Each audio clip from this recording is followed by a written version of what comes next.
আচ্ছা, পরিবেশটা আগে দেখুন। পরিবেশটা আমি বলে দিই, বারাসাত হেলাবরতলা মোড় থেকে মাত্র 500 থেকে 700 মিটারের মধ্যে হয় বারাসাত সত্যভারতী স্কুলের কাছাকাছি।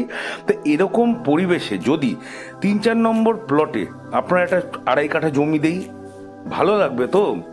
হ্যাঁ, কারণ এইরকম টাইপের পরিবেশে কিন্তু জমি সত্যি কথা বলতে খুঁজলেও পাওয়া যায় না। অনেকে অনেক দিন ধরে খুঁজছেন, আমরা জানি, আমাদের কাছেও অনেকে আসেন।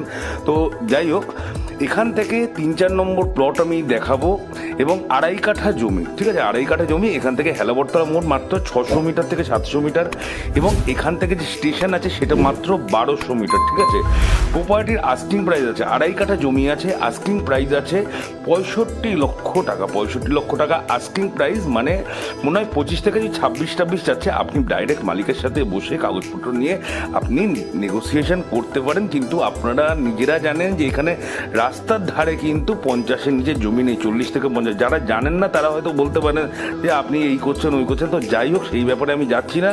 প্রপার্টি যদি পছন্দ হয়ে থাকে, এরকম টাইপের একটা প্রপার্টি, জমি পুরো স্কোয়ার জমি আছে, 12 ফুট রাস্তা আছে, 3 থেকে 4 নম্বর প্লট আমি অফার করছি একদম। আপনি যদি বাড়ি করেন, বাড়ি থেকে কিন্তু রাস্তা দেখা যাবে এরকম পরিবেশে। তাহলে প্রপার্টি যদি ভালো লেগে থাকে অবশ্যই লাইক কমেন্ট করে জানাবেন। যারা যারা ভিজিটিং করতে যান অবশ্যই ফোন করে দেবেন। তাহলে আজকের জন্য এইটুকুই, আবার কালকে দেখা হবে।